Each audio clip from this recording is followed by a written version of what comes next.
Welcome to Conspiracy Q, the show where every week we uncover the worst conspiracies in history. Tonight we're launching a top-secret investigation into a case that has chilled people to the bone for decades. The Dyatlov Pass Incident? Yeah, forget the official story, Right. what we have here. A mountain of really strange evidence. Right. Surrounding the deaths of 9 experienced hikers. Experienced hikers. Back in 1959, in the Ural Mountains. You wanted to quickly understand complex events and uncover surprising facts. Well, buckle up. This case is like the ultimate test. Absolutely. Let's set the scene. February 1959. 1959. 9 seasoned hikers, they head into this remote, snow-covered area, in the Urals.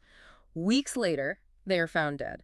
Dead. Under circumstances so strange, so bizarre, they defy easy explanation. To defy explanation. The initial conclusion: a compelling natural force. Oh, okay. It sounds straightforward, right? Sure. But the recently uncovered or classified sources that we have, they reveal the truth as anything but straightforward. Okay, so we are talking about recently uncovered or classified sources. Classified sources. That details the official narrative, sure. Right. But they also highlight these deeply unsettling anomalies Deeply unsettling. that completely undermine that narrative. Our mission tonight. To dissect this information, Yes. expose the inconsistencies, Absolutely. and explore those possibilities, those dark, disturbing possibilities that someone, somewhere, clearly wanted to bury. All right, let's unpack this official narrative because that's where the story, it really begins to unravel. The initial explanation, well, it's kind of evolved over time. Okay. It suggests bad weather, maybe a minor avalanche, but more recently, they've specifically said a slab avalanche. A slab avalanche. Yeah, led to panic. Big. The theory is that the hikers, they panicked. Yeah, They cut their way out of their tent and succumbed to hypothermia. makes sense. In the brutal minus 30 degrees Celsius temperatures, Brutal. they might have sustained injuries, falls, that sort of thing. Right, okay. But that's where the information you shared just throws up some major red flags for me. I mean, these were experienced hikers. Seasoned hikers. They knew the risks of mountain expeditions. They did. Does it really make sense that they would abandon their tent, their only shelter, by slicing it open from the inside? Yeah. Because of a potential, we are not even sure, a potential minor snowslide, Right. especially without proper clothing or essential gear. Especially. It doesn't add up. It really doesn't. What's fascinating here is the illogical nature of that scenario. These hikers, they were skilled in survival. They were? Their tent was their sanctuary. To deliberately cut their way out from the inside, that suggests a threat A threat. that they perceived as more immediate. More immediate. or than terrifying being out in the elements. within or right outside that tent. Oh, wow. Then the cold. Then the deadly cold. That points to sudden, overwhelming fear. Overwhelming fear. Not a measured response. Not a measured response to bad weather or shifting snow or anything like that. Exactly. And let's not overlook the original conclusion. Yeah. A compelling natural force. Oh, yeah. What does that even mean? It's not an explanation. It's like a placeholder. Yeah. We have no idea. The sources you provided criticize it as, laughably vague. Laughably vague. And the later attempts to, retroactively fit this avalanche scenario. Right.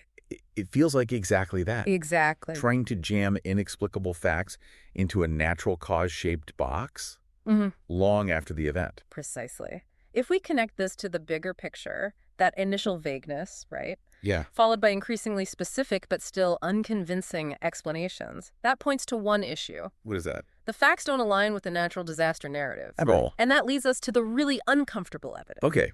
Let's get into this uncomfortable evidence, the really strange details that the official story just cannot explain. Can't explain. First, the tent. The tent. Found cut open from the inside, as we've said. But warm clothing, sleeping bags, survival equipment, it was all left behind. Left behind. If they were just trying to escape some snow, why would they abandon all their gear? Yeah. The gear that could have saved them from the lethal temperatures. This detail alone raises some serious questions. It suggests a frantic escape from something. What's particularly striking is the irrationality, just the sheer irrationality of leaving behind essential gear Essential gear. in those conditions. Hypothermia is a quick and deadly threat. And these hikers, they would have known this. The fact that they fled without these items, it implies they were facing a danger, a threat, an immediate danger. Immediate danger. That overshadowed even that risk of dying in the cold. Then you have the condition and the location of the bodies. First one's found near a cedar tree, No. barefoot, Barefoot. minimally clothed, Minimally clothed. trying to start a fire. Trying to start a fire. Again, if it was just an avalanche, why would they flee the relative safety of the tent in the middle of the night? In sub-zero temperatures, without even putting their boots on. It makes zero sense. This raises an important question about their mental state. The nature of the threat they encountered. Their actions weren't those of people who were just, calmly reacting to a natural event. Right. The attempt to build a fire, right? Yeah. That underscores a desperate need for warmth. Yeah. It further highlights the decision to abandon the tent. Which was warmer. Their sheltered and potentially warmer tent. And then 3 more bodies. They were found between that tree and the tent. Between the tree and the tent. Seemingly trying to go back. If the tent was the danger, near this avalanche, why would they go back towards it? It contradicts everything. Yeah. If the tent had been compromised, let's say, by an avalanche, the natural instinct would be to move away. Away from the danger. Right, not towards it. This suggests a separation, perhaps a separation. From the group. Yeah, maybe because of a terrifying event. Yeah. And maybe some of the hikers, they were trying to get back to the safety of the tent, or maybe they were trying to reconnect with the others. Right, with the rest of their group. But it's the final 4 bodies. The final 4. Discovered later. Later. In a ravine where things go from strange to disturbing. You're disturbing. The injuries are not consistent with your typical hiking accident. Not at all. Let's start with Ludmila Dubinina. Okay. She was missing her tongue. Her tongue. Her eyes. Her eyes. Part of her lips, facial tissue. She even had a piece of her skull missing. A piece of her skull. Yeah, and the medical examiner, this is crazy, noted that her tongue appeared to have been removed internally. Internally. That's not typical, animal behavior. What's gruesome and really unusual here is, the internal removal of the tongue. Standard scavenging patterns, they usually involve external tissues first. The nature of this removal suggests something far more unusual than just an animal, eating. Right. And then Semyon Zolotaryov, he was also missing his eyeball. Eyeballs missing. And he had massive chest fractures. Again, not really something you see with, typical scavenging. Not at all. Then you've got Alexander Kolovatov, injuries behind the ear, neck trauma, and Nikolai Thibault-Brignol with a really severe skull fracture. All horrific. But it's the type of injuries on Zolotaryov and Dubinina that are the real head-scratchers here. Precisely. The sources that you've provided highlight that Zolotaryov and Dubinina's chest and rib fractures were like something you would see in a car crash. Oh, wow. But here's the thing. Despite these massive internal injuries, there's a lack of external damage. Like bruising. Bruising, soft tissue damage. Think about that. Yeah. A force strong enough to break bones like that, it would usually leave a mark. Of course. The absence of those marks is very unusual for natural causes, falls, avalanches, anything like that. This crucial difference, right? Yeah. It suggests a force that's different from your typical blunt trauma. Probably different. Which immediately raises questions about the avalanche or fall theories. The information you provided even suggested a blast wave. A blast wave. Directed pressure. Or something else completely unknown. Right. That could cause that damage. Without massive external trauma, it's certainly not what you expect from just tumbling down a snowy slope. It raises an important question about what kind of force was involved. If it wasn't just blunt force trauma, what kind of energy could cause that kind of specific internal damage without, much external damage? It pushes us beyond conventional explanations. Okay, and then we have the radiation. Radiation. Traces of radioactivity found on some of the victims' clothing.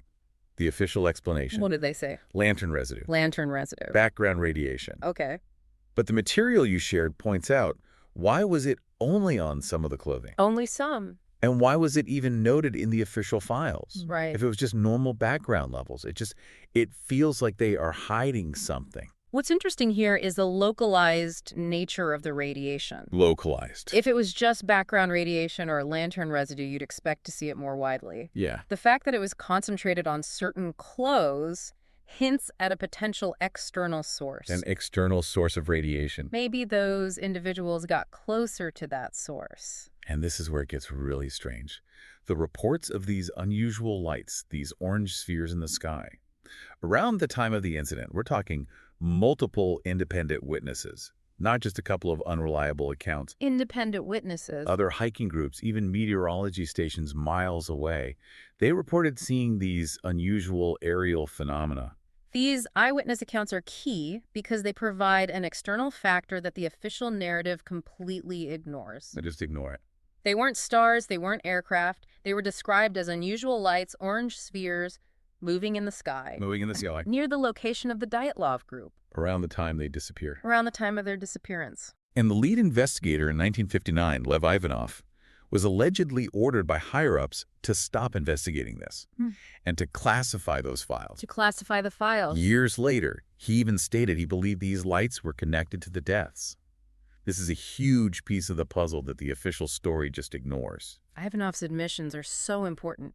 As the lead investigator, he had access to all the evidence, right? Yes. His belief that these aerial phenomena were connected, coupled with the pressure to stop investigating, strongly suggests an effort to suppress information. They didn't want anyone to know. Exactly. And what about those strange details about how the hikers looked? How they looked. Some reports mentioned some bodies having this unusual orange or deep tan, and some hair appeared gray. Now, post-mortem changes can occur, and being in the snow can have unusual effects. But these specific descriptions raise questions. While decomposition in the environment can change how a body looks after death, these descriptions are very unusual. An orange or deep tan, premature graying. It definitely makes you wonder, especially when you consider the radiation. Right, exactly. And then there's the missing evidence. Missing evidence. Yeah, some diaries and photos were found, including that final unsettling photograph. The last photograph. Yeah, but there have been rumors for years that key evidence, maybe a final diary entry, another camera, just disappeared. Disappeared. From the scene or from the investigation files. What might have been captured on those missing items that someone wanted to keep hidden? The potential disappearance of evidence raises questions about the integrity of the whole investigation. If there were photos or diary entries that documented what happened or gave clues, their absence suggests an attempt to hide the truth. To control the narrative. To control the narrative. And finally, the investigation itself. The investigation. Closed after just 3 months. 3 months. For a supposedly straightforward natural disaster. Right. Then you have the files classified as top secret for decades. Decades. Why all the secrecy surrounding deaths that were supposedly caused by bad weather and maybe an avalanche? Yeah. And the area was restricted for years. Restricted. Or they're trying to keep people away from. The quick closure, the classification, the restricted area, these are not typical responses to a natural accident. It suggests a desire to conceal the truth. And going back to Lev Ivanov, his later regret, his admissions about being pressured to not talk about the orange spheres and to close the case quickly, that's a pretty strong indication that this wasn't just incompetence. It wasn't. This suggests a deliberate cover-up. Ivanov's testimony is powerful evidence. His forced silence about the spheres shows an attempt to control the narrative and prevent people from thinking about alternative explanations. They didn't want anyone to know the truth. Exactly. Okay, so the official story is looking pretty flimsy right now. The information you shared, it argues that it fails to explain the huge number of bizarre facts in this case. It does. Instead, it highlights how various so-called conspiracy theories can actually account for these disturbing facts in a more coherent way. The interesting thing is that these alternative theories, even if they seem out there, they actually offer potential explanations. Explanations for things that the official narrative just can't explain, like the injuries, the radiation, the sightings, and the secrecy. Let's look at the secret weapons test theory.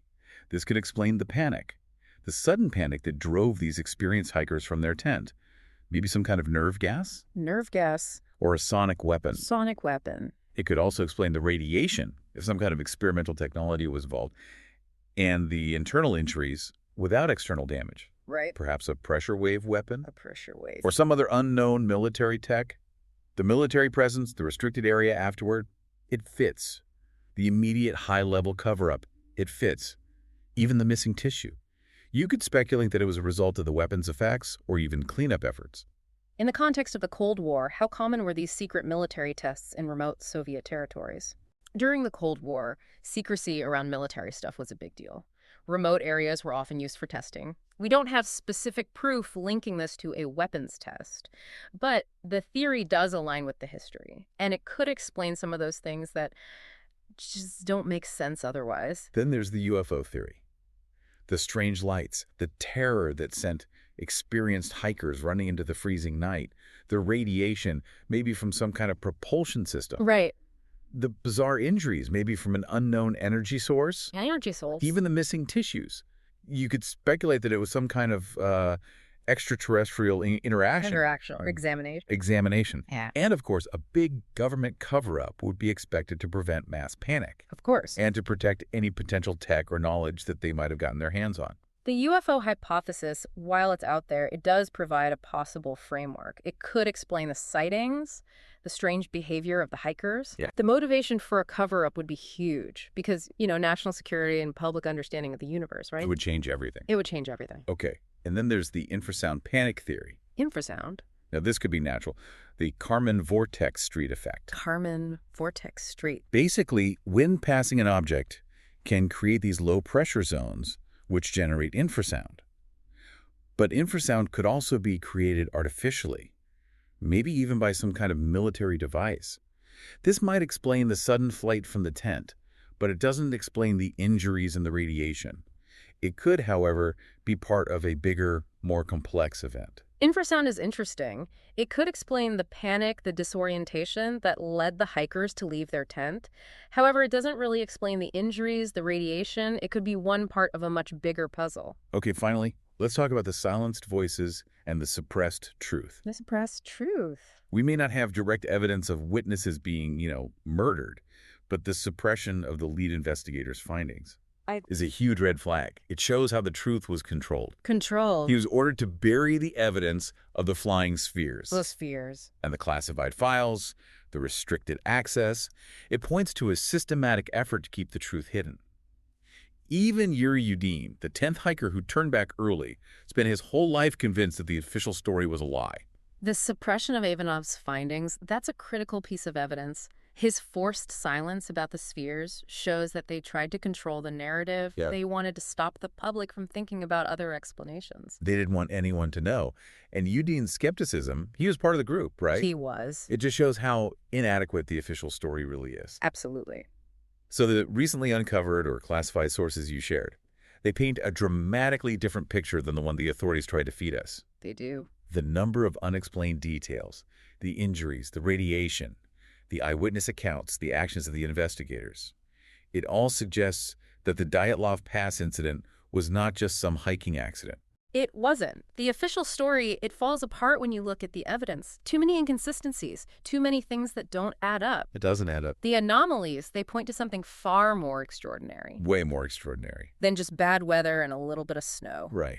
And those conspiracy theories that people dismiss so easily, they offer more believable explanations for the evidence. They do. Whether it's a secret military operation gone wrong or an encounter with something truly unknown.